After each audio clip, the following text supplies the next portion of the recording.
Hello and welcome back to the Journeymen podcast. I'm Mark Reeves. And I'm Joseph Corlett. Join us as we travel from club to club, delve into the stories, tales and myths that help define the ethos and identities of football clubs all around the world. We'll take a look at club history from all angles, whether it be the team's tactical style, superstitious fan rituals, or discussing the best players to grace the shirts.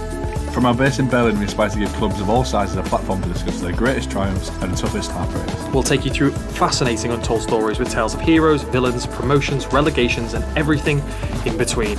Welcome back to part 2 of our deep dive into FC Porto. We're here back in northern Portugal. And just a quick recap of what we covered in part 1. We looked at the club's early foundation, many rebirths and comebacks, a stunning European Cup, plus Sir Bobby Robson venturing over to Portugal. We also had some wonderful feedback on some FC Porto forums, some really nice feedback, also talking about how we didn't talk enough shit about Benfica either, so we'll try fit a bit more of that in for you FC Porto fans. And apart from that, we're going to keep moving forward. We're moving from one legendary figure with Sir Bobby Robson into how he blossomed a new legendary career forward here in FC Porto. Jośe introduced himself to me because the president couldn't, said who he was, what he was, and that he was to be my interpreter.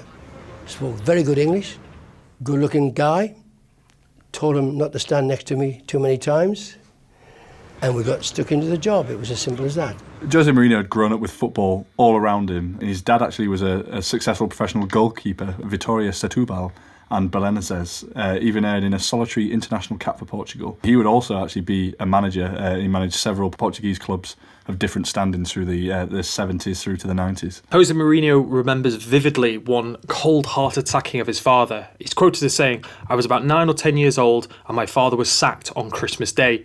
He was the manager, the results had not been good, and he had lost the game on the December the 22nd or the 23rd, and on Christmas Day the telephone rang and he was sacked in the middle of our lunch." Absolutely brutal. And this is an early lesson for Jośe in the cutthroat nature of football, isn't it, and of things to come and await him later on. But strangely, it didn't deter the young man from pursuing his own coaching career, and quite the opposite, as you've just mentioned, it served as motivation, as in his mid-teens the young Mourinho would regularly prepare scouting reports for his father. You can see he's so driven, but it's also because he genuinely loved doing this stuff. He was doing these scouting reports almost for fun, wasn't he? Like all these years, like for his dad and things, at such a young age as well. But he'd still pursue a playing career, but not in the top division of Portugal, in the second tier, under his father as well for a while. Aware of his shortcomings as a player, he saw coaching as his true calling and began to study for his badges in his early 20s very early on. He would attend courses in the UK and Scotland put on by their respective FAs and would even become a PE teacher in Lisbon as his career wound down. Mourinho's first real chance to put his coaching ability and these badges to test came as the youth team coach at Vitória Setúbal. He also spent time as an assistant manager, Estrela de Amadora, currently in the second tier, and as a scout at Ovarenense, currently in the fifth tier.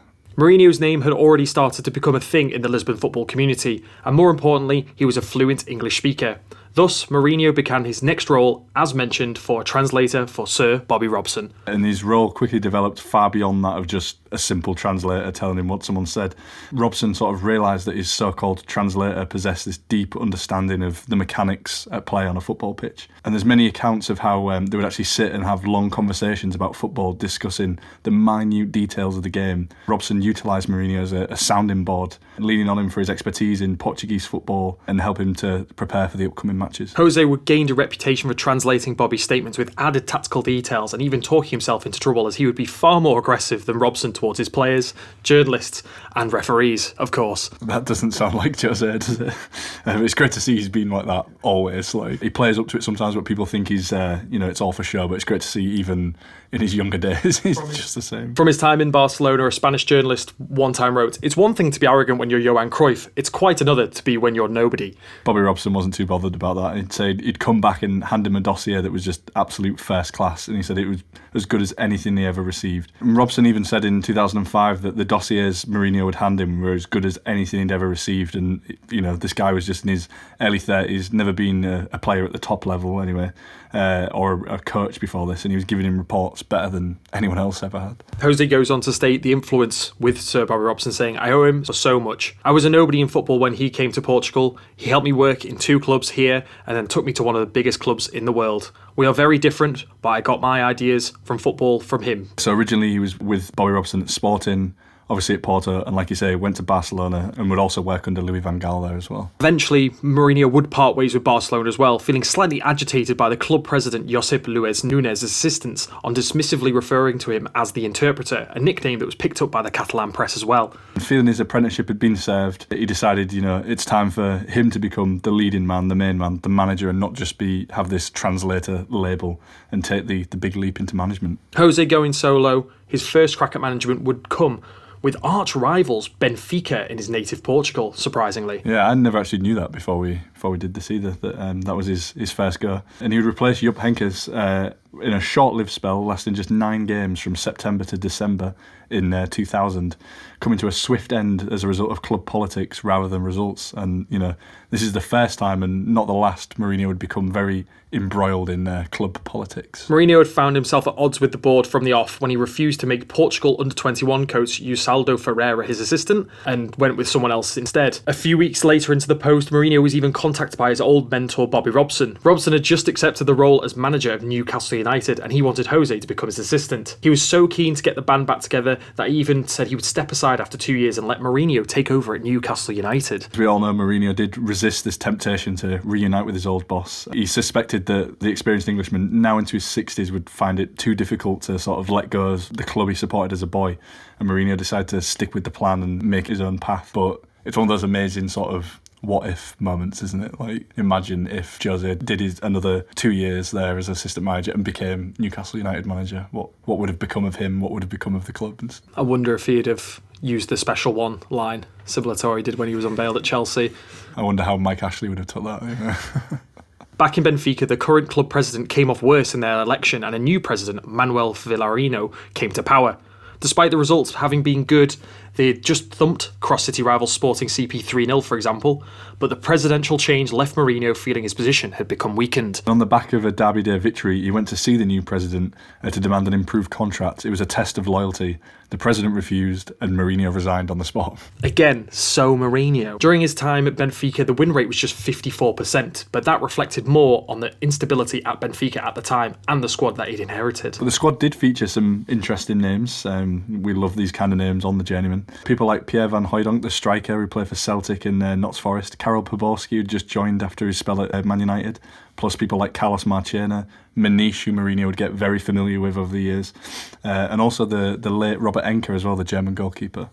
Mourinho's next job will be a 1-year stint at União Desportiva de Lira, commonly known as União de Lira. And they're currently in the 4th tier of Portuguese football, but around this time, late 90s, early 2000s, they're a solid top tier, mid-table team that often sort of punched above their weight. So, this is in the top division. They won promotion to the top tier by winning the 2nd division and impressively followed that up with a 6th place finish as a newly promoted team. Very much Reading in 2006, I think. Some Portuguese Steve Sidwells and Kevin Doyles in there, I'm guessing. They'd fall to 10th in the following season, but would climb back up the table and finish in 5th the season just before Jose took over. This is actually still the club's highest ever finish, so Jose had some serious expectations to deal with when he joined the club. But in the 01-02 campaign, he would guide them to a 7th place finish and gain qualification to the Intertoto Cup. A little plug to go back to part 2 of our Hamburg episode if you want to hear more about the Intertoto Cup. The most impressive period of the season was when Mourinho recorded 8 matches unbeaten in the league with 6 wins and 2 draws from November into the new year of that season. One quick note, however, Mario Jardel in that same season scored 42 goals for Sporting CP. That's 42 goals in a 38-game season, which we're not 100% sure if he played all of the games as well. Absolutely mental. That is spectacular, isn't it? Serious goal-scoring form. The reason we came over this, however, is because in second place was Jose Mourinho's Lira very own Brazilian striker Dele, with a very respectable 21 goals himself. Also in that team was a young Nuno Valente, which people might remember playing for Everton in the Premier League a few years later. But both Dele and Valente would be Jose's first signings when he gets the job at FC Porto. Mourinho's successes at Lira did not go unrecognised, and he caught the attention of larger Portuguese clubs, and this is where FC Porto come swooping in back into the story. Mourinho was handpicked by Porto to replace Octavio Macedo in January 2002. And at this point, Porto was stuck in 5th place in the league. They'd been eliminated from the Taça de Portugal and were in last place of Group C in the 2nd group phase of the Champions League. And their group actually featured Real Madrid, Panathinaikos and Sparta Prague. Porto were behind Mourinho's Lira in the table at the time of his appointment, so literally Mourinho was taking a step down, technically. Mourinho wasn't even 39 yet at this point, and while his work at Lyon was impressive for many people, joining such a big club, the early enthusiasm was followed by scepticism, as a lot of doubt grew during the first few months of his appointment. He would actually recover the team to finish third place and have a really strong 15-game run, including 11 wins, and give the promise of making Porto champions next year while banging his fist on the table as he proclaimed this promise, which is also... Once again, we're going to keep saying it, very Jośe. Like we're getting these little insights of the character he's slowly developing and becoming. I think it's great. José's first half season made it 3 seasons without Porto lifting the title. A relative drought for a club of this stature, as they'd won the league 5 times on the bounce before this period. This is also where you start to see where José's magical FC Porto team starts to take shape. Victor Bayer, Ricardo Carvalho, Costina, Deco, Dimitri Alichev, Helder Postiga were all already at the club. Jośe would also recall captain Jorge Costa after a 6-month loan at Charlton Athletic. As we mentioned earlier, this is where Nuno Valente and Daly, the striker, would join from his old side. Paulo Ferreira came in from Vitória Setúbal, and Maniche joined after being out of contract at Benfica. During the 02-03 pre-season is where Mourinho really got to grips with how he wanted this FC Porto team to work. He'd put together detailed reports and even post them on the club website, talking how he put them through their paces. For example, a 20-kilometre jog was only merely noted down as a extended aerobic exercise. It was all very formal, lots of very formal language. So to change a jog into an extended aerobic exercise session, you can tell how serious he's taking all of this. Mourinho also would study various academics in Portugal. Manuel Sergio, for example, a Lisbon-based professor, convinced Mourinho of the importance of psychology, public speaking and sports science. Victor Frade was another example of this, a local sports scientist who'd end up joining with Jośe at Porto. He helped integrate the concept of periodisation, or tactical periodisation, in a very watered-down way. The idea was to completely reject the notion that physical, technical, tactical and mental elements of football should be trained individually. This basically meant that all of these separate elements would be combined together in sessions. This involved a lot of planning and could be very complex when combining training sessions that aim to get FC Porto into the peak physical and mental condition. And the term periodisation comes from the fact that the sessions would involve periods of peaks and low intensity while working in these cycles. Portuguese football analyst Tiago Estevão notes that Mourinho deserves huge credit for managing to do this with his players, and because a lot of these were already seasoned pros. He breathed life into careers of so many players that were either at or past their peak, and it's an incredibly tough thing to do, to revolutionise a player's style when they're no longer like a young, impressionable player. Mourinho's FC Porto team would be solid and organised in defence, but less structured and expressive in attack, with a focus on counter-attacking. Porto lined up with a 4-3-1-2, or something close to a 4-4-2 diamond, depending on how deep the number 6, usually Costina, would screen and patrol the defence. They'd use a proactive wing-backs to create width, as that can be a problem when it comes to a midfield diamond that plays too narrowly. One wing-back at a time would bomb forward, whilst the other would give defensive cover in case of a counter-attack. And then the midfield three of Maniche, Costina and Pedro Mendes, what a legend, would be very compact, and this in combination with the defence would create a tough mid-block that was very hard for oppositions to play through. They played with a high defensive line also to help compact the space between the defence and midfield. They'd use this base to transition quickly and turn around on the counter, with either the intelligent ball carrying of Pedro Mendes and Maniche, or centre-back Ricardo Carvalho was capable of long, direct, accurate long passes. And this is where Deco comes into the picture as the sort of major and influential part of the team. He would be capable of, mazy dribbling in these inch-perfect passes that would carve out space for the counter-attacks. He was like the creative hub of the team. FC Porto, under Jośe, had a host of striking options throughout his time at the club, with the likes of Carlos Alberto, Helder Postiga, Daly, Benny Mccarthy, and they would all be tasked with direct running off the ball, using their positional awareness to make the most of Deco's creativity or the width from the wing-backs. And this tactical setup was split into an attack phase and a defensive one. The defence would be organised and systematic, while the attack would be free-flowing, expressive and creative. And this is where you see the success of the use of periodisation in training, as it helped define this fluid and responsive team. They'd routinely create space for the attacking phase by sucking the opposition into their frustrating mid-block before launching blistering counter-attacks. José's tactical plan would actually lead to him fulfilling his promise he gave to the fans and guide Porto to a Portuguese league title, 7 points ahead of Benfica and 17 ahead of third place Sporting.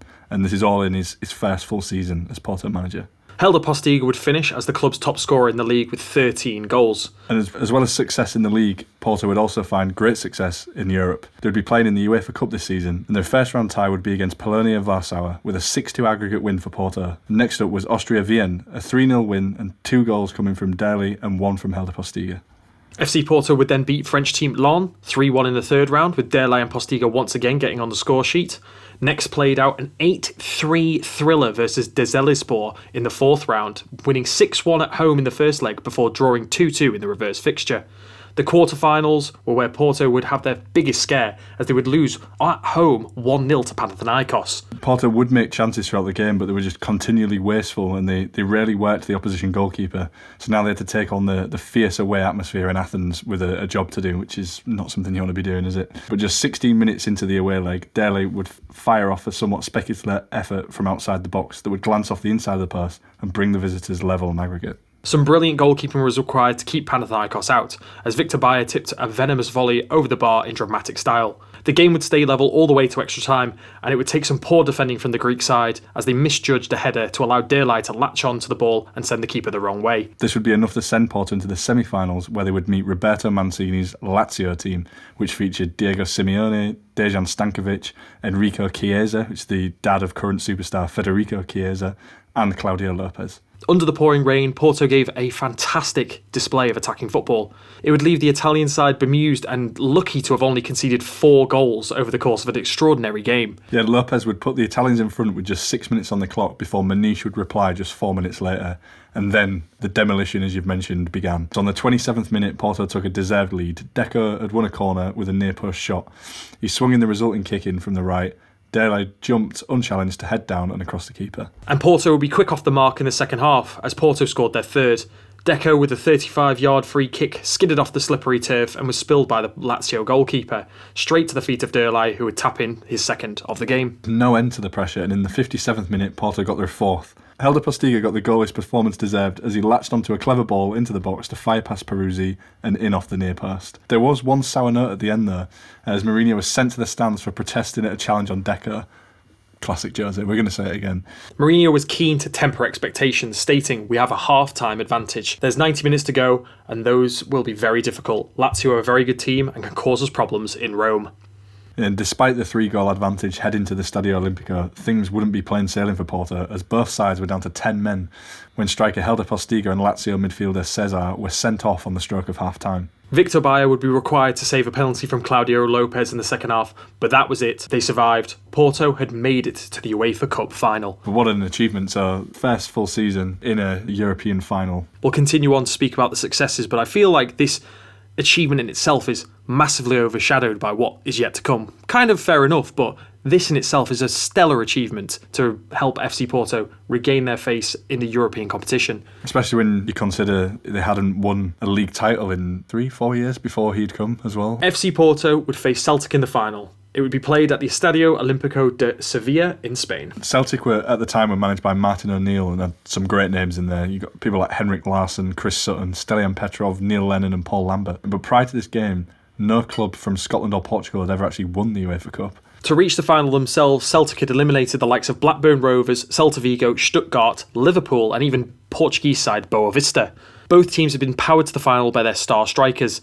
Derlei had scored 10 goals in 12 UEFA Cup games and Henrik Larsson had scored 10 in 11. So coming to this game, it's definitely a tale of two forwards, and Henrik Larsson actually in all competitions that season scored 44 goals in 51 games, which is, yeah, it's insane. Great player. But both of these prolific forwards were actually both missing their usual strike partners. So Celtic manager Martin O'Neill opted for Chris Sutton up front alongside Henrik Larsson, and this is in the absence of John Hartson. Mourinho brought in Nuno Capucho to support Derlei in attack, with Helder Postiga ruled out through suspension. Porto would be the more dominant team throughout the first half and would finish in the ascendancy.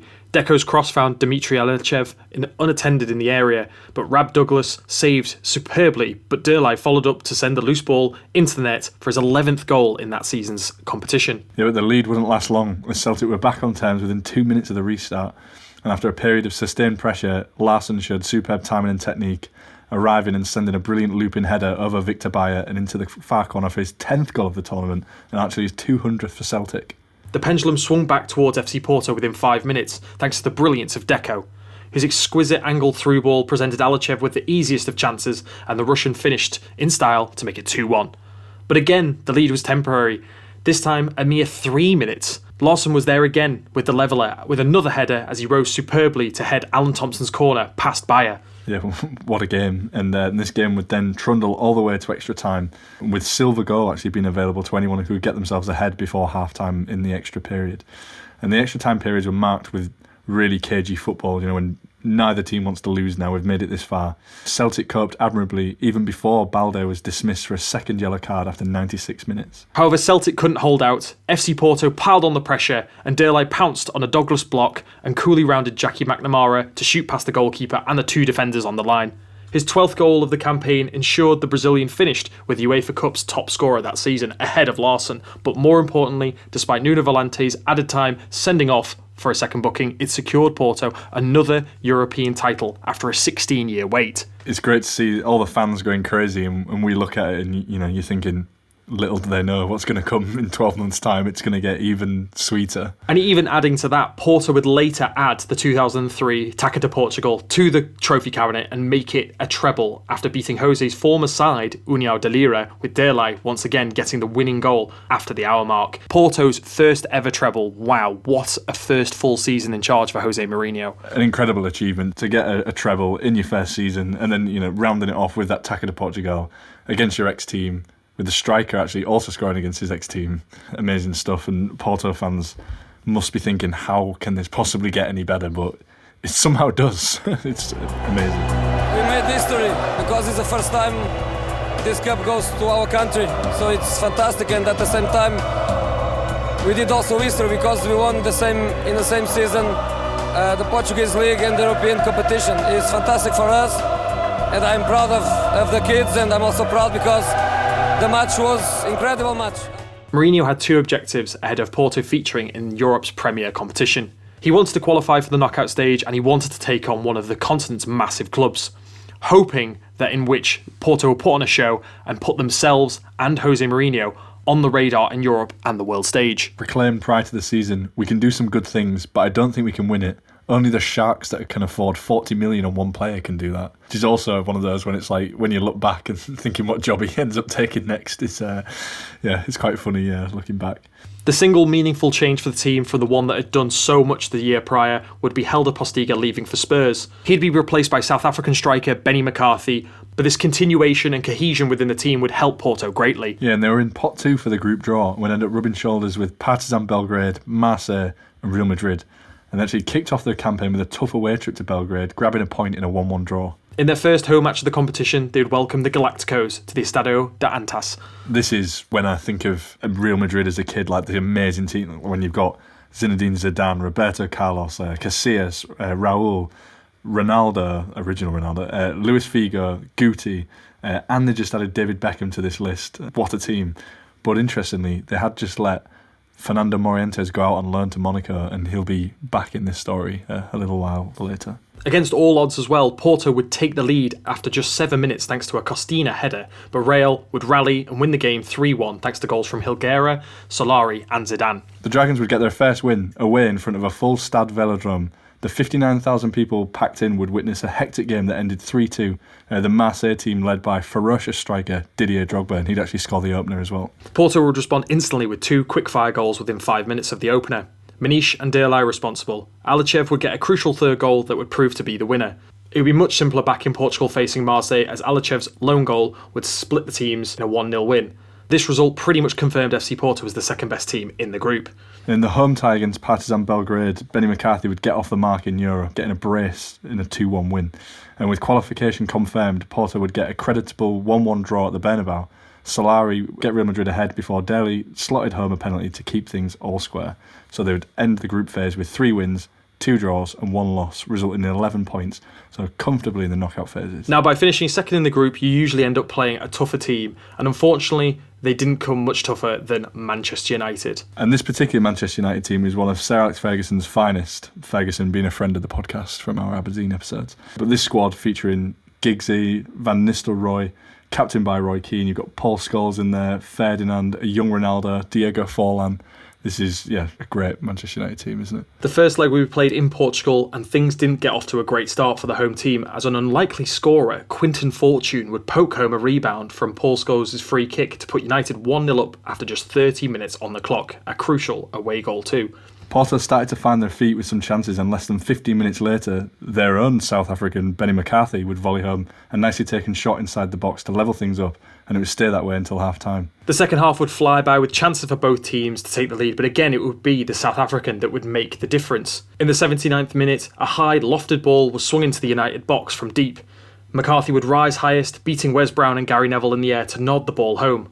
The ball would glance off the underside of the bar, right in the top left-hand corner in fantastic style. There was no way that Tim Howard could stop it. The whole ground erupted as Porto took the lead against Manchester United. However, there was one more twist in this game. In the last minutes, Manchester United heaped on the pressure to find an equaliser. Ronaldo fed a quick line-breaking pass into the Porto box. Roy Keane tries to latch onto it, but can't, as Porto goalkeeper Victor Bayer comes sweeping out and slides to collect the ball. Roy hops over the goalkeeper, but leaves a little bit of his right boot on him as he tries to avoid him. The keeper, feeling this, clutches the ball on his legs in supposed pain. German referee Herbert Fandel spots this and then gives a red card to the Irishman. From a Porto perspective, it's a stamp, but from United, it's barely even a touch. But, this is football, isn't it? This capped off a miserable night for United as the game ended 2-1 to the Portuguese side, a night in which only South African nationals scored. Surely must be the only night in Champions League history that only South Africans have scored more than one in a single game. The late red card sparked a war between the two teams as Ferguson, in quotes, confronted Mourinho over the goalkeeper's actions. Ferguson explained his side post-match, stating, "There was no malice in the incident. It is not in Roy's style to do anything like that." It's not in Roy's style. This is the man who deliberately ended someone's career. Ferguson continues, "The goalkeeper made more of it than he should have done. Certainly, he stood on the lad, but I don't know whether he could have got out the way. I can understand why the linesman flagged, but the keeper has made a meal out of it." But Mourinho responded to this, and this is great because this is the first battle of Ferguson Mourinho that obviously we'll be so lucky to see in the Premier League in the coming years from this point. But Mourinho responded, "Ferguson told me in the tunnel that he thought Vito had made the most of it. I understand why he's a bit emotional. You would be sad if your team gets clearly dominated by opponents who have been built on 10% the budget. He has some top players in the world and they should be doing a lot better than that." Which is, what a response. I mean, you've got to think Mourinho, at this point, he's had one full season at Porto, which, yes, he won a treble, but he's going up against Ferguson, this statesman of the game, coming out with lines like that. I think is brilliant. Regardless of the controversy, the performance and result for Porto was just fantastic. Prefere dar para a área em busca de Mccarthy. Mccarthy, golo! Golo de Benny Mccarthy! Golo! É do Porto! Benny Mccarthy! Prior to the second leg, Jose would proclaim that he'd love to manage in England, and he'd already been approached by Tottenham Hotspur, which in hindsight, funny enough how that played out. Yeah, he did get to fulfil that dream. As the teams lined up at Old Trafford, it was clear what was on the line for both teams. United had to turn it around, and simply Porto had to survive. And for obvious reasons, the game kicked off with a nervous energy around the place. An early free kick from Scholes flashes wide. Van Nistelrooy is sniffed out as he nearly gets through on goal. And this early pressure would result in United making the breakthrough. O'Shea would loft an inviting ball into the box that we met by Paul Scholes to make it 1-0 on the night, and 2-2 on aggregate, with United going through on away goals. The goal would wake Porto up as Eric Djemba-Djemba's mistimed clearance would allow Carlos Alberto to fire a shot at the feet of Tim Howard before Manish would fire over the rebound, a let-off for Djemba-Djemba. But next up, it would be Jose's team that would be given the let-off. John O'Shea's shot would bobble into the path of Scholes on the edge of the 6-yard box. Scholesy would take a touch and calmly put United 2-0 up. But just as the celebrations start to begin, the linesman lifts his flag and calls it offside. We've all been there on Football Manager. Gutted. It's a very late flag, and looking at the replay, firstly, Paul Scholes is way onside, with two Porto defenders trying to get back into the defensive line, and secondly, the ball deflects off Paulo Ferreira before falling to the Englishman's path. So he's not even offside, and technically the ball into him isn't allowing him to be an offside player anyway. So, as much as I, as a Liverpool fan, want to see Man United lose and suffer, Jose Mourinho got away with murder with that offside call. Yeah, and it would stay 1-0 to United until half-time. Porto would come out with renewed hope, with nothing to lose in the second half, immediately forcing Tim Howard into awkwardly clearing a deflected Manish shot. Chances would continue to fall for both teams. Ruud van Nistelrooy would miss making contact with a good headed chance, and Dimitri Alachev would fire over the bar with a well-worked move. And the stadium was filled with tension as the clock counted towards the 90th minute. Phil Neville would push Januszkowskis, who was contesting a header, and concede a soft free kick about 25 yards out from goal. As the United wall was lining up and Porto players standing over the ball, you can cut the tension in the air with a knife. Old Trafford would watch on as Benny McCarthy would fire a fierce effort over the wall and force an awkward save from Tim Howard. But who reacts quickest? Porto's midfield maestro Costina. He turns the ball into the goal right in front of the travelling Porto fans. He runs to celebrate and slides into their corner as the Porto players come sliding in to join him in celebration. Iconic moment incoming as Mourinho can't contain himself either and sets off running down the touchline towards his players, punching the air in delight. And he joins a pile of bodies that have huddled on top of one of each other in celebration, and he's waving his arms, going crazy, bigging up the Porto fans' celebrations, and they're just moments away from a monumental result. It's genuinely giving me goosebumps even just thinking about it. It's such a sensational, iconic moment from Jośe Mourinho, and I'm not gonna lie, watching United lose as well. Oh, it's so good. Hits the right spot. In their own backyard as well. The Dragons would hold on for the rest of added time, and as the referee blows the final whistle, Old Trafford's stunned fans are drowned out by the delirious travelling section. Porto's players set off celebrating with one another, but Jośe can be seen running down the touchline again, but towards the tunnel this time in front of thousands of United fans. And you can actually see the abuse raining down on him, but he just doesn't care. Disappears down the tunnel, waving his fingers around in delight and, causing a huge European shock. He's come, he's conquered, he's done exactly what he wanted to do before the tournament even set out. He's landed a big old punch on one of the Goliaths of European football. Yeah, and I think it's safe to say if you hadn't heard of Mourinho at this by this point, you definitely have now after this result. Mourinho, reflecting back on that last 16 tie, states, "In the dressing room, it didn't feel like a last 16 win. It felt like we had gone all the way to the final." He then continues, "We then got a knock on the door, and it was Ferguson and Gary Neville, the captain and the manager. They told us congratulations, you deserve it, enjoy it, and good luck. It was something in our Portuguese culture that we weren't used to." And this is a really classy touch, something that we touched on in the Aberdeen episodes about how he did this kind of thing, a really good sportsman, even after losing a game like this. And you've got to remember, this is Manchester United at sort of the peak of their powers, this team as well. Very nice touch. It may all come down to this free kick now. We are inside the last minute. It's McCarthy. It's a good save by Howard. It's been turned in by Costinha. Last minute, and it could be the last minute of Manchester United's European season. A dramatic goal of the death by Costinha has given Porto the aggregate lead again. It might come for Van Nistelrooy. It's forced away though. Manchester United are out of the Champions League. Porto have pulled off a European shot at the very last minute. A goal in the last of the 90 minutes. Squared it on the night and means that Benny McCarthy's goals in Porto a fortnight ago are crucial. And Manchester United face for them an early exit from Europe. Final score here is Manchester United 1, Porto 1.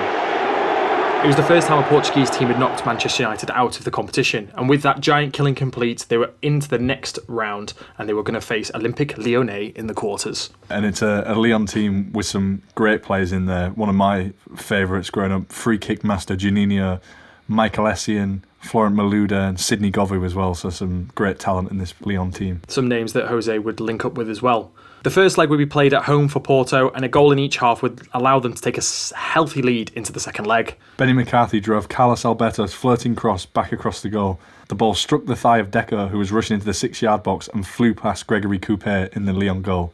Porto doubled their advantage after 71 minutes, when Deco, the provider once again, his excellent cross was met by Carvalho's smart header. It finished 2-0 and Porto were in the driving seat. However, in the second leg, Porto wouldn't have it all their own way.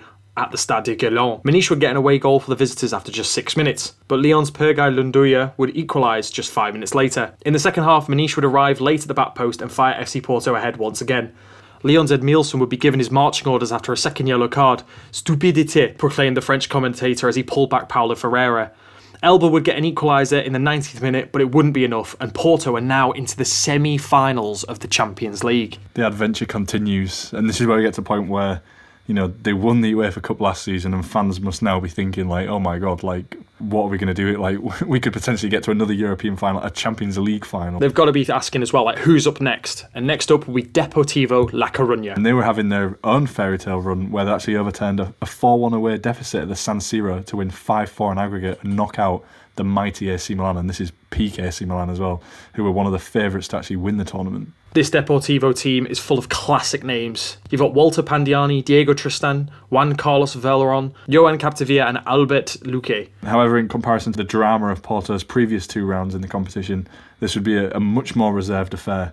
So the first leg in Portugal would actually end 0-0, and the BBC report states at the time, the eagerly awaited clash between the 2 informed teams was a desperate anticlimax in the first 45 minutes. The best effort of the game came just after the hour mark when Manish stumped the crossbar from 20 yards out. Jankowski's glanced header flashed past the far post in the 81st minute, but Porto were left frustrated as the final whistle blew, as Deportivo had proved to be a defensively very solid team. The match report continued to state Deportivo would have been the happier of the 2 teams, with a scrappy, ill-tempered affair littered with mistakes, stoppages and few moments of real quality. But as many saw this as a dull, goalless draw in the first leg at home, Mourinho saw the successful implementation of a strategy where the opposition was nullified and in which no away goal was conceded.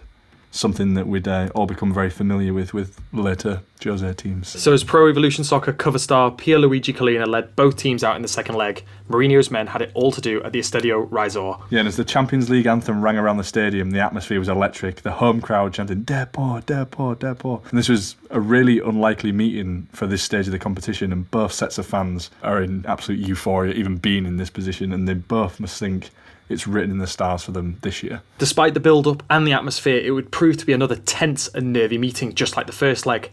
Both teams seemed to cancel one another out as both battled for supremacy. Juan Carlos Veleron would fire the best chance of the game wide as a looping header beat Porto's offside trap, and with nothing but the goalkeeper to beat, he scuffed it wide. He looked up at the linesman and hoped it would spare his blushed face, but no, Porto had survived once again. This miss ignited the home crowd, and Porto had to ride out the pressure until half-time. Jośe could be seen scribbling notes down throughout the entire half. Whatever Jose had been scribbling down, whatever he then went and said to his boys at half-time seemed to have an instant impact, as it only took within 1 minute for Deco as he played in a teasing ball into the Depor box. Manish would only be millimetres away from tucking it home, but Dele would connect with a diving header, only to see it bounce off the far post and away. A promising start in the second half. Cesar Martin would be called into making 2 heroic blocks as he would deny a counter-attacking Dele, but just as it hit the hour mark, Deco set off on another mazy dribble. He bounced into the box, teasing Martin to make a challenge.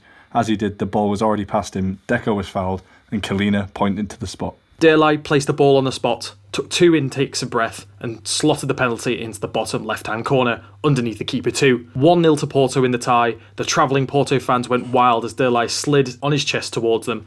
Unlike against Manchester United, all Jose did was look at his players, tap his forehead quietly and tell them to concentrate and keep focused. Yeah, so much at stake at this point. There's no time for running up and down the touchline. So after 150 minutes of tense and edgy football, this ignited the tie and Deportivo's home crowd rallied behind their team. They piled on the pressure for the rest of the game, but Porto's defensive shape was firm and they'd caused Deportivo problems on the counter as Noureddin Naibet was given a second yellow trying to stop Paulo Ferreira from bombing up the line. FC Porto would use their defensive nous to see out the rest of the game. The majority of the Estádio Riazor would be in tears, but the away section was bouncing come the final whistle, and it was hardly a classic, but those FC Porto fans didn't care at all. Of course they didn't. They didn't care one bit. Porto are heading to a Champions League final. A final where they would face French side Monaco, another team you wouldn't quite expect to be at this point in the competition. They'd written their own fairy tale on the way as well. They'd played a classic semi-final versus your guys Chelsea, which the tie finished 5-3. They'd also knocked out Real Madrid's Galacticos, which FC Porto had played, en route to the final too. Fernando Morientes, we told you to remember the name, had come back to haunt his parent club as Monaco squeezed through on away goals, drawing 5-5 versus Real. So this would be Porto's second major European final in 2 consecutive seasons. Amazing achievement from Mourinho and the club. And the Monaco team that we would face was managed by Didier Deschamps, and his team was captained by future Barcelona player Ludovic Giuli and featured the likes of Jerome Rotten, Patrice Evra and a very young Emmanuel Adebayor. And as well as those names, there was a few others you may remember, Premier League vintage, a trio of Gaël Guivet, ex-Blackburn centre-back, Sebastian Scolacci, the short-lived Arsenal centre-back, and Shabani Nonda, the future Blackburn striker, were all in the Monaco team for the final, as well as future Rangers forward Dado Proso. As we mentioned in part 1, Porto's previous triumph in this competition had been in 1987, while Monaco were playing their first ever Champions League final, and their first European final since the 1992 Cup Winners' Cup final. And in reaching this Champions League final, Monaco became only the second team representing France to reach the European final after Marseille. This was the 5th final in the history of the European Cup in which neither of the teams came from England, Germany, Italy or Spain, and the first since the 1991 final when Red Star Belgrade of Yugoslavia beat Marseille. However, prior to this massive European Cup final, Porto had to concentrate on facing their rivals Benfica in the Portuguese Cup final. There was no real need for Jose to rotate or worry about the freshness of his players ahead of the Champions League final, as it had a 10-day gap to the big European final. But that didn't stop Mourinho from making changes simply to trick Monaco manager Didier Deschamps. And Jose goes on to say, I knew Monaco's coach would be observing us at the match, so I didn't want to play what I considered to be my best team at the time, and starting Benny McCarthy instead of Carlos Alberto is one example of this. I sought to hide from Didier Deschamps the way I would play in the Champions League final and thus surprise him. Porto would lose the final 2-1 in extra time, but Jose had kept his cards close to his chest ahead of the biggest prize on offer. The final will be played out at what is now called the Veltins Arena in Gelsenkirchen, Germany, in front of a crowd of 53,000 people. Going into the final, Monaco's key player, Ludovic Giuly, had picked up an injury in the build-up, but he did manage to start the game. After just 22 minutes, though, he was forced off with the injury, and the entire game at this point just turns on its head. Without Giuly, Monaco's attack was seriously numbed, and part of Mourinho's plan had already been accomplished. This allowed Porto to press higher with less risk of being caught on the counter, and after a tense opening period, Porto's attack started to click. After 39 minutes, Paulo Ferreira fired in a low cross towards Carlos Alberto. After a scrappy touch and some miscontrol from the Monaco defender, the ball pops up into the perfect spot for Alberto to ruthlessly smash the ball into the goal on the volley, and the entire end behind the goal, full of Porto fans, explodes as Alberto whips off his shirt in celebration. Monaco are now chasing the game, and this just sets it up perfectly for Porto's counter-attacking tactics. Proso had a fleeting chance to equalise after the 56th minute, when he was unable to take advantage of hesitation from Nuno Valente in the penalty area. Monaco continued to look the more threatening side, and Porto's coach Mourinho made a crucial change on the 55th minute. He'd replaced goalscorer Carlos Alberto with veteran Russian star Alichev. With 71 minutes gone, Porto created a brilliant 3-on-3 attacking situation on the counter. Deco burst through the middle before spraying the ball out towards newly substituted Alichev. He took a moment as Deco delayed his run. That opened up the space for Alichev to square the ball simply back to him before the Portuguese talisman coolly took his time, selected his spot and slotted it past the keeper. And speaking about that goal afterwards, Deco said he breathed in and isolated what was happening. It was just me, the goalkeeper and the centre-backs. I was able to make the play without even thinking, as if I was just playing in the park with my friends. If I thought about everything surrounding that moment, about it being the decisive goal in the final of the Champions League, the most normal reaction would be to just hit it as hard as I could. He's certainly on here. Here's Deco, a chance to settle it. Oh, talk about coolness. I know there are 20 minutes to go, but Porto lead Monaco by 2-0. Oh, what a cool finish, and you must surely now be game over. Despite Deco coolly slotting home the doubler, Porto weren't finished there. Just 4 minutes later, it would be Alichev's turn to add to Monaco's despair. He raced onto a Derlei Silva deflected pass to fire an emphatic finish past Flavio Roma in the Monaco goal. Game over, 3-0. FC Porto are en route to winning a Champions League title. On the biggest stage of all, the most unlikely Champions League final, all night long, Porto soaked up the pressure, lured their opponents into a false sense of security, and then unleashed these counter-attacks to just devastating impact. You know, and you could say the scoreline was slightly harsh on Monaco, who'd pressed for so much of the final, but yeah, they were just punished ruthlessly on the break. As the final whistle blew, the Porto fans burst into celebration, and it would be goalkeeper Victor Bayer that would lift the trophy aloft. But as the celebrations rolled on, Jose was, in comparison to Old Trafford anyway, incredibly understated. He kissed the trophy and held it aloft, but there was a relaxed edge to his demeanour. He knew the job was done. He had nothing left to achieve at Porto. He'd done it. He'd completed it, mate. Like, this is it. The win had only added to Mourinho's growing reputation, with then Chelsea chief executive Peter Kenyon watching on in the crowd that night. And he was very upfront and honest in his post-match interview. He said, "This is the best way to end his time at Porto. I've been here for 2.5 years. It's been fantastic. We've won everything.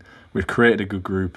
The club was sleeping a bit, but it is woken up very well, and I think it's time to leave. In the next few days, I will decide everything. Benny Mccarthy had been a big part of FC Porto's success that season. He managed to score 24 goals in all competitions. And supplying the strikers, people like McCarthy, was the absolute magician Deco, and he was in imperious form in terms of assists.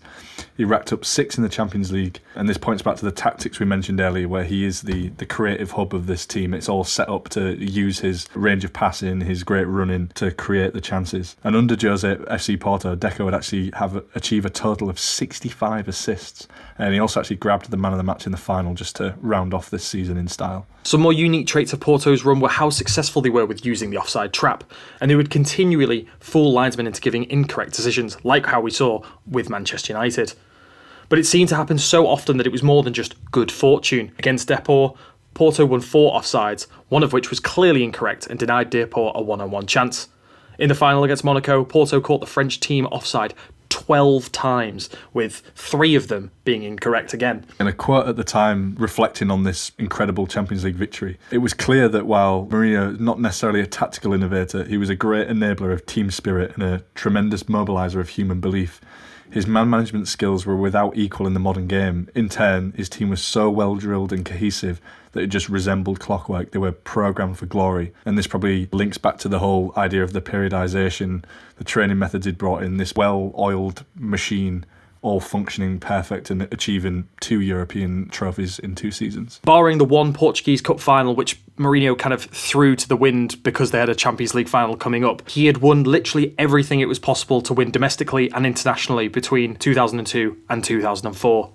Mourinho would depart the club for Chelsea exactly 7 days after the final. Yeah, and he would leave FC Porto with 2 league title medals, a UEFA Cup, a Champions League, 1 Portuguese Cup and a Portuguese Super Cup. It's not a bad way to start your career and set yourself up for life in the Premier League over the next few years. Jose Mourinho overachieved by winning the Champions League in a way that I don't personally see we'll see for a long time.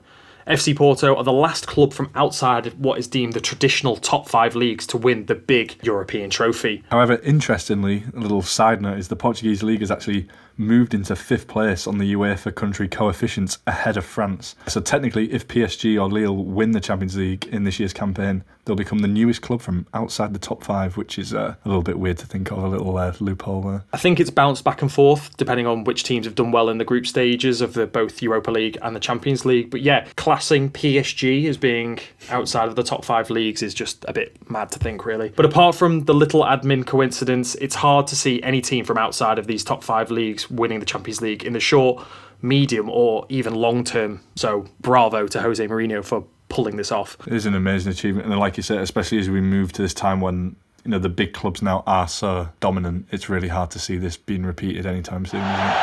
But this is the moment. Mourinho's men have even topped last season when they won the UEFA Cup with the supreme prize. They are the champions of the Champions League. What a double. Here we go. This is what it's all about. Porto are the pick of Europe again as winners of the UEFA Champions League. As most people would predict, following in Mourinho's footsteps would prove to be a very, very tough path to follow. The man who was tasked with doing that very job amazingly only lasted 2 months.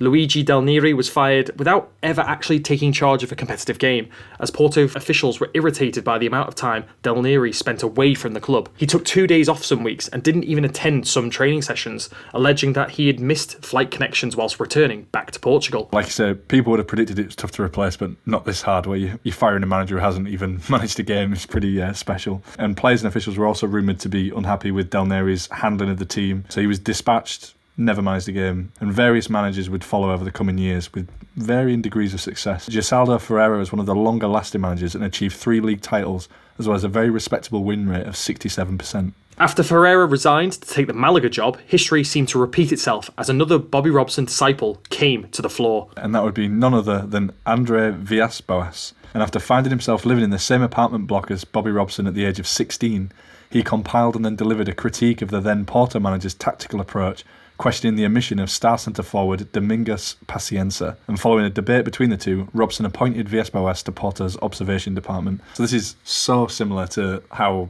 Jośe first came on Robson's radar. It's fascinating, really. Villas-Boas was an inquisitive and bright Porto fan, and it became his first break in football. He says that he's been in football since he was 18, and Robson took Villas-Boas under his wing and arranged for him to embark upon coaching courses at the FA and shadow over sessions at Ipswich Town. Villas-Boas obtained his UEFA C licence at the tender age of 17. He then got his B licence at 18. He even received his A licence at the age of 19 and later acquired the Pro licence under the tutelage of Jim Fleeting. Fleeting worked as the Director of Football Development for the Scottish FA, training coaches at the National Sports Centre in Largs. And Largs is a town in the southwest coast of Scotland that's about 33 kilometres away from Glasgow. AVB followed in the footsteps of Mourinho as he'd also completed his Pro licence coached by Fleeting.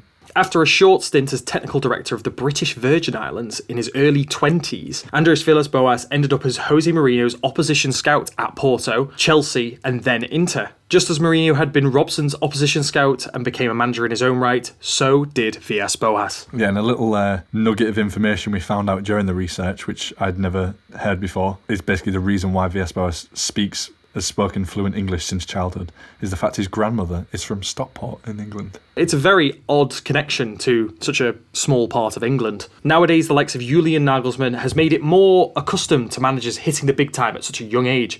But back then, it was largely unheard of, and Villas-Boas' success grabbed the attention of everyone, particularly in the light of past successes with Jośe Mourinho. It was evident in his brief stint in charge of Academica in 2009, where he inherited a team rooted to the bottom of the league. Villas-Boas had spent days analysing his opposition, utilising all of his skills, and he rescued the side from relegation while also playing attractive football. This was the first chance he had to showcase his potential as the club pushed up the league and finished an unlikely 11th. Porto pounced swiftly to appoint the man widely considered the new Mourinho. Villas-Boas signed a deal to become new manager of Porto in June of 2010.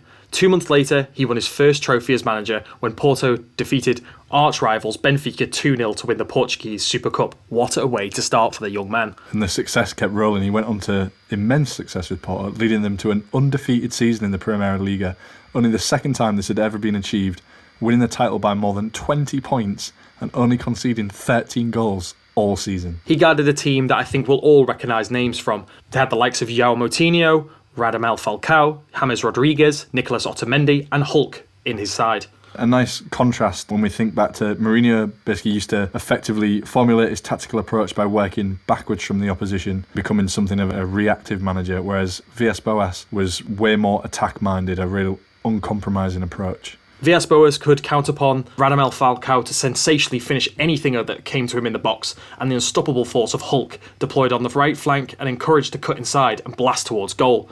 Silvestre Valera held the width on the opposition flank as well. Porto appeared a somewhat straightforward, direct and almost brutal side who attacked with overwhelming force. They were brutal, he didn't just win the league, like we say, he did it unbeaten with this ridiculous record of 27 victories, 3 draws. They racked up 84 points. Along the way, they scored 73 goals and only conceded 16. It's brutal. There was also a particularly memorable victory when Porto recorded a historic 5-0 win over Benfica. But that wasn't necessarily Porto's most significant win over Benfica that season, because they subsequently went away to the Estádio da Luz in April and recorded a 2-1 victory to overhaul the defending champions and win their 25th title on their rivals' patch. Amazing. Wow, and I think the concerns you rose at the start of the podcast, we didn't, diss Benfica enough. I think we've done it enough in these last couple of minutes here already. And as Porto celebrated on the pitch, I just love these levels of pettiness though. So as Porto celebrated on the pitch at Benfica turned off the floodlights and turned on the sprinklers to clear the field. Ultimate sour grapes. The club broke a number of records. It was the biggest distance between champions and the runners-up with 21 points. It was the most consecutive league wins with 16 on the bounce. They went top on match week 2 and they just never dropped from top spot. Ruthless. And the goals would come 23 from Hulk, and his Colombian strike partner Falcao got 16 as they'd finished first and second in the Bola de Prata, the Portuguese Golden Boot. Villas-Boas went on to follow up the success by leading Porto to win the Portuguese Cup and the UEFA Europa League, or the UEFA Cup, thus competing a treble of his very own in his first season in charge. I'm feeling major déjà vu right now. By doing so, Villas-Boas became the third youngest coach ever to win the top division of Portugal and the youngest manager ever to win a European competition at the age of 33 years and 213 days. Again, major deja vu from someone who is being called the new Mourinho. He is following in his footsteps to the letter. The overlaps in their stories are crazy. Imagine even if he just did this without the Bobby Robson link, it would still be, he is basically still the new Mourinho on this form of winning the treble. But you add in the Robson stuff as well and how he then did a similar role under Mourinho at Chelsea, at Inter. The parallels it's quite scary, really. It is literally history repeating itself. Their goal-scoring exploits wouldn't just be reserved for the league. In Porto's Europa League triumph, they ran up some incredible scorelines. The quarter-final featured a 10-3 aggregate thrashing of Spartak Moscow. Then in the semi-final, 7-4 over 2 legs versus Villarreal. So you can definitely see where people thought this was an attacking side, because they are clearly conceding a couple here, but they just don't care. Falcao and Hulk are just running riot. It's that attitude of like, do you know what, fuck it, we'll just score more than you. But you would be very disappointed if, as a neutral, you bought a ticket based on, all of these goals, because when the final came, it was a relatively low-key 1-0 victory over fellow Portuguese side Braga in Dublin, sealed with a fine header from Falcao. The win was particularly poignant for Villas-Boas, as it came against the side managed by Pacienza, the former Porto forward whose absence from Bobby's 11 had effectively launched Villas-Boas' coaching career. Wow, how many links are we talking about here? It's absolutely astonishing the amount of lines we're drawing here. If this was just a film, you'd say the script wasn't realistic enough, would you? How all of these links intertwine. He goes on to this amazing treble in his first season. Amazing stuff. Varela ahead of him, as was Falcao. The ball is played for Falcao, who finally makes the breakthrough. There's an air of inevitability in the name of the goal scorer. A 38th of the season for Radamel Falcao. And Porto have the lead with seconds of the first half remaining. One interesting point, though, in his post-match interview was how he actually spoke more about Pep Guardiola rather than Mourinho as a major influence. Villas-Boas never seemed to be entirely comfortable with the comparisons to Mourinho. Particularly, he preferred to cite Guardiola as his main influence. It's said that Mourinho had once been schooled in the Barcelona approach and then had completely moved away from it, whereas Villas-Boas remained committed to the various key principles of Barcelona: 4-3-3, possession football, and a high defensive line. That would cost him dear during his spell in the Premier League, but at Porto it was just tremendous. After collecting Manager of the Year in Portugal after this ridiculous season, he stated, "Pep Guardiola was always the inspiration to me when I left Inter because of his methodology and the way he plays such fantastic football. His philosophy is Barca's philosophy. He defends the spectacle of the game." He would also mention Jose, but also twinned in with an emotional nod to Bobby too. He would state, "Jose introduced me to professional football, so I'd like to dedicate this to him, and to someone who has already left us, but a decisive man in my career, Sir Bobby Robson.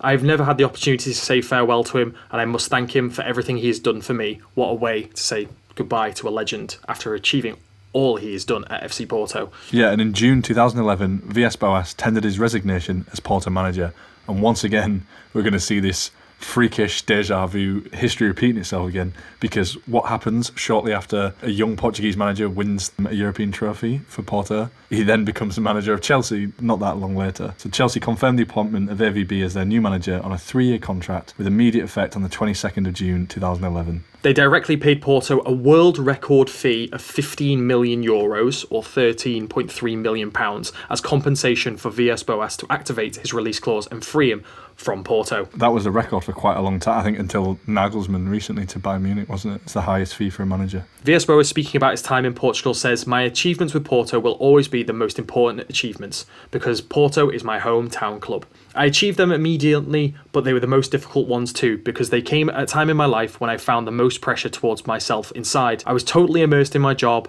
totally drained because of that link as a fan to my culture. I've been a socio of Porto for all my life. When I turn 50, I will have been a socio for 50 years. He even says one day he has the ambition to become the president of Porto, so he is Porto through and through. And a great quote that we love to hear at the Journeymen especially is when AVB goes on to say, "The Champions League could be much, much better. I miss the glamour from the 90s.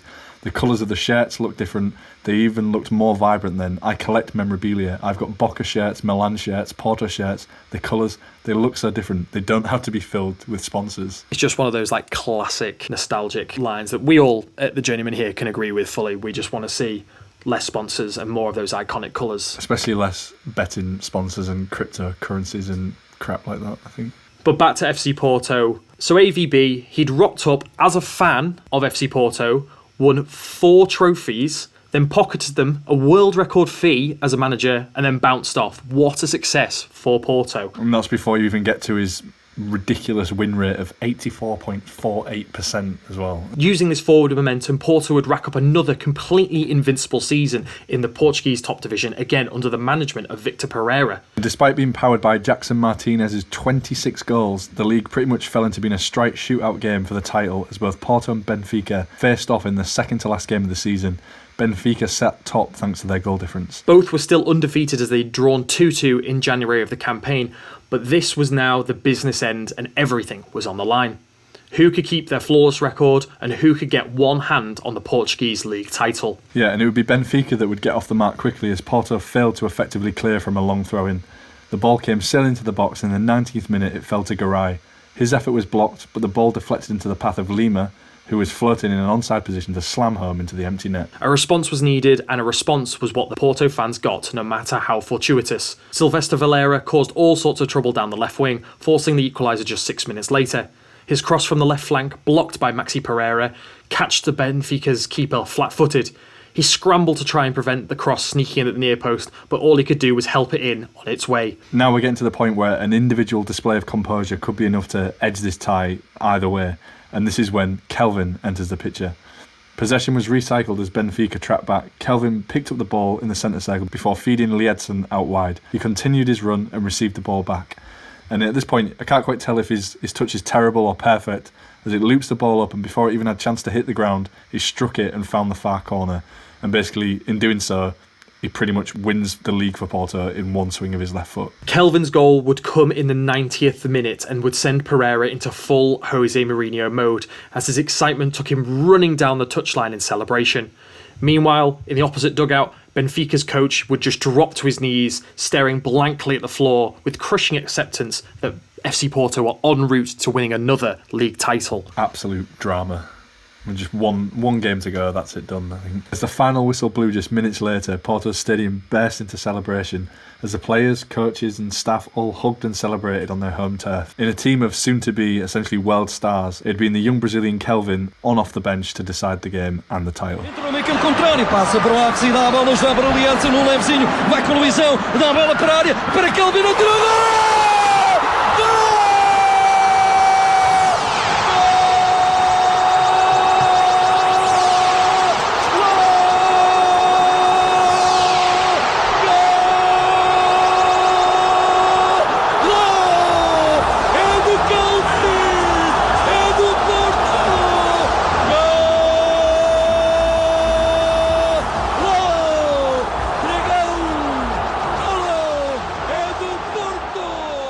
One trait of FC Porto that we've yet to touch on in depth is their incredible ability to recruit and scout amazing players. This trait isn't exclusively attributed to Porto, as other clubs in Portuguese top 3 have also had major successes from vast scouting networks, but Porto definitely edge it in terms of name recognition from the gems they've unearthed. This was something at the very beginning of the podcast that I was misunderstood about when it came to FC Porto. After the research, it was clear to me that rather than it being a rich youth academy system, like I said at the top of the pod, it's actually a robust scouting network that keeps the conveyor belt of talent churning for FC Porto. And Porto is run like a strategic business like few other football clubs. They scour the globe, in particular a great hunting ground in South America, in order to recruit talented and aspiring young professional footballers to their shores and then develop them into viable, sellable assets. General Director Antonio Henrique states, Porto's success rests on 3 assumptions: recruitment, development and yield. Porto have over 250 scouts working to cover as much of the football world as possible. Antonio continues, we have internal and external scouts, which are divided into several levels of observation. This allows a player to be viewed by several people. They work in a shadow team with a set of players who are identified from various leagues who are capable of being hired by Porto. with the most successful areas they've spotted and brought talent from being the regional sides in Portugal and South America, as Mark's already mentioned. And we thought we'd go through just some notable examples over the last few years. Initially, no particular order, but we'll start with someone like James Rodriguez, who was picked up from Argentinian club Banfield for just €5.1 million in 2010. After 3 years of development in this Porto team, he impressed enough in the Champions League that he was sold to Monaco for €45 million. Next up, we've already mentioned him, it's the deadly striker Radamel Falcao. He was one of the powerhouses of South American football in River Plate, playing 101 games and scoring 45 goals. It may not seem that impressive, but Porto swiped Falcao from under the noses of rivals Benfica for just $3.9 million. He would explode into a ruthless goal machine that powered them to the Europa League title. 72 goals in 87 appearances. Wow, amazing. It's no surprise that Atletico Madrid came calling and laid down £40 million for the Colombian. And our first Brazilian we'll mention in this list, Hulk, real name Givinaldo Vieira de Souza. His story is slightly different to most of the players we'll cover, as he actually spent the majority of his early footballing years in Japan. And after his stay in Japan, he moved to Portugal to join Porto, who actually purchased 50% of his playing rights for $5.5 million from Uruguayan side Rentistas, with the transfer fee being received by an unnamed investor, which sounds very dodgy. And just 3 short years later, in which he racked up a goal every other game, 54 in 99, he was sold for $60 million to Russian side Zenit St. Petersburg. And now we have veteran Pepe, which is more of an example of how Porto would flip local talent, as he was picked up from Madeiran-based club CS Maritimo for just $2.1 million. After winning back-to-back league titles and the Taça de Portugal, Real Madrid saw fit to bid €30 million for the young centre-back. And the profit on those 4 players we've just mentioned is €158 million alone. We've got a few more names we can rattle off, starting with some of the more recent ones who've been moved on from Porto for big money. We've got Fabio Silva, one of the more recent ones. He was an academy product and was sold to Wolves for €40 million. We have Eder Militao, bought for €8 million and then sold to Real Madrid for €50 million. He's starting there as well now.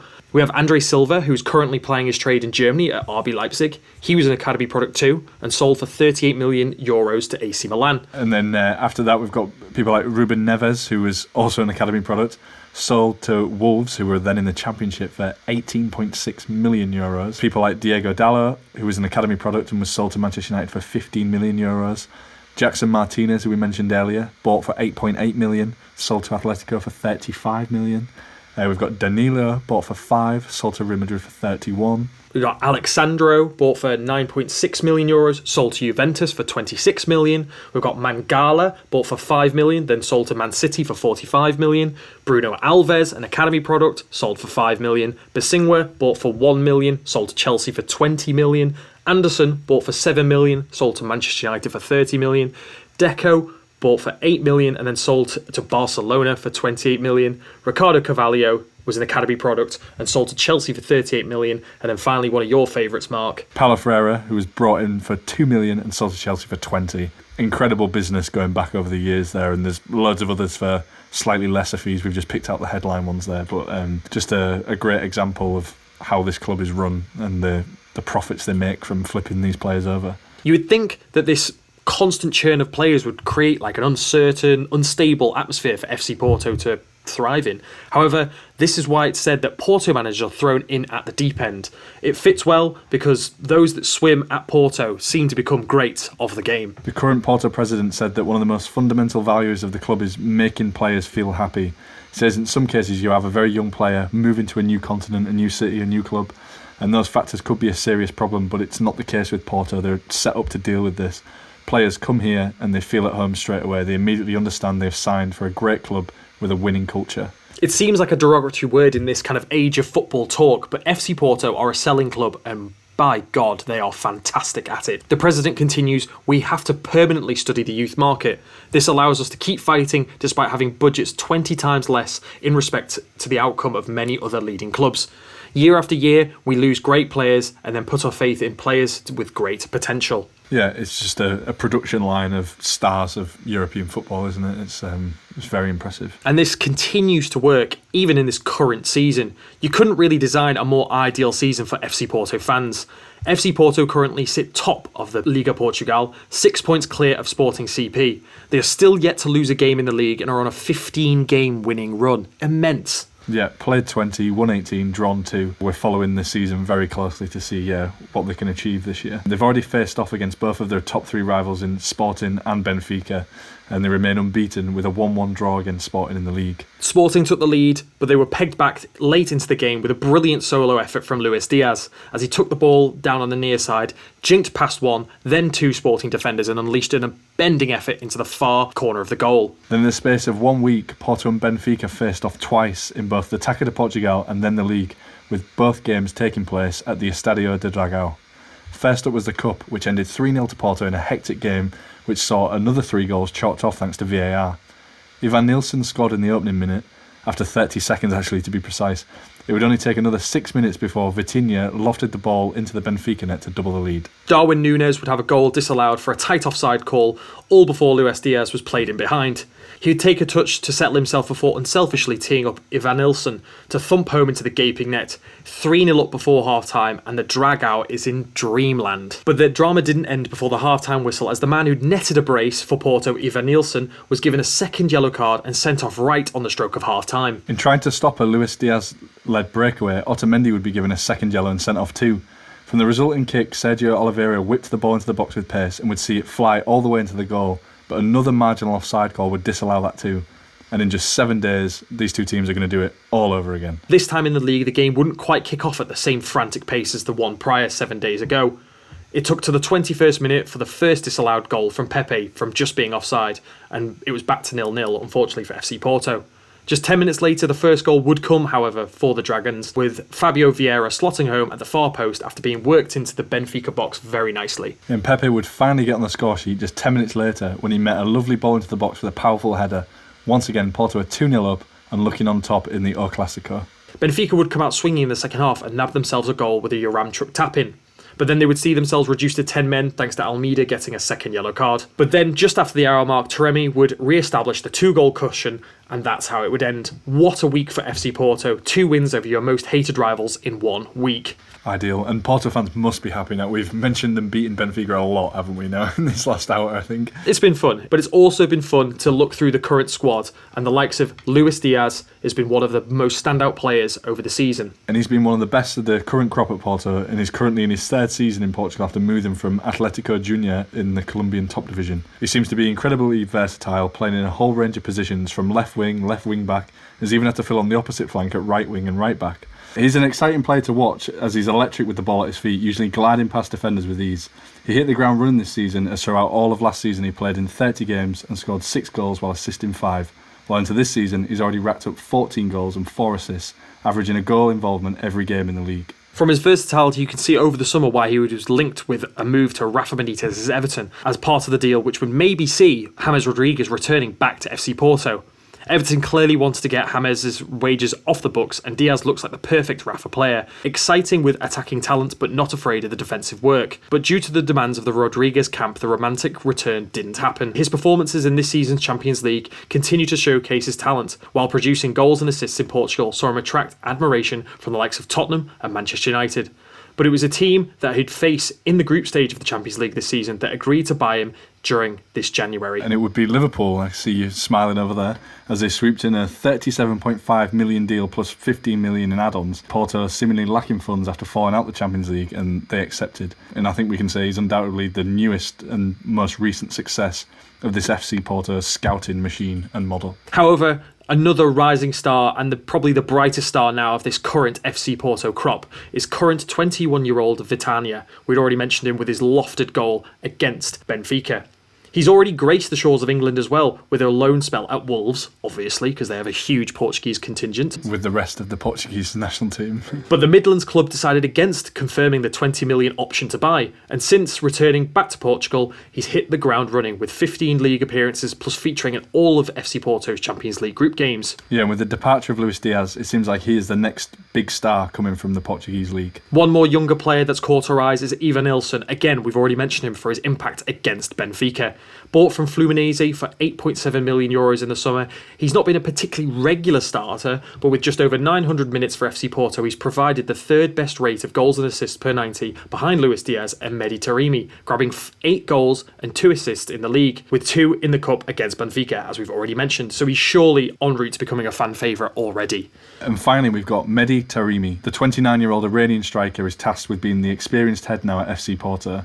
He's the first Iranian to play for FC Porto and has led the line for the club wonderfully over his first season and a half in Portugal, chipping in with 16 goals and 11 assists last season, and he's already up to 11 goals and 6 assists this season too. English football fans may recognise the 29-year-old from scoring a spectacular overhead kick against Chelsea in the semi-finals of last year's Champions League after knocking Juventus out. It was even nominated for the FIFA Puskás Award in 2021, becoming one of the final 3, but losing out to Lamella's Rabona goal against Arsenal in the North London derby. Oh my goodness! What a fabulous goal by Mehdi Tarimi for Porto. It has come with 1 minute of added time to play. It's a sensational goal, but is it too late? And our conclusion after looking into the history of this magnificent club is that the club is looking very healthy for the future. They're in a great place in the league. Their talent machine is showing no signs of slowing down. They're just continuing down this path of trusted scouting. And while, you might not know every member of this squad, that's not really the point. Porto's hierarchy are looking to basically find this 1-2 gems that they can sell each year, showcase in the Champions League and sell for big money. And to be plainly honest, we cannot wait to see who they unearth over the next 5-10 years, because I'm sure they're going to be superstars of world football. And I guess we just wait for the next Mourinho, the new AVB maybe will come along one day. Or maybe AVB will be president soon and fulfill his dream maybe. We would both love to see that here at the Journeymen podcast. But as we conclude our story with FC Porto, we're going to look forward and link to our next team. Do you want to let us know, Mark? Who are we going to? So once again, we'll give our cryptic link. So Sir Bobby Robson would also manage this team, and they play in very similar colours to FC Porto. So if you can figure it out, if you want to take a guess, let us know on social media, take a guess. And also, we're always welcome for your requests and suggestions of clubs we should cover in the future. We want to keep travelling around the globe, unearthing stories that maybe people don't know outside of the support of that club. So yeah, keep your suggestions coming in. We always love to hear when fans get in touch and tell us their experiences with clubs that we've talked about. Some of the comments on the last YouTube video, for example, with our first part of FC Porto were amazing, and we always welcome them. We'll always love reading them. We'll always push them out to more people as well. But apart from that, this has been the Journeyman podcast. Thank you for listening.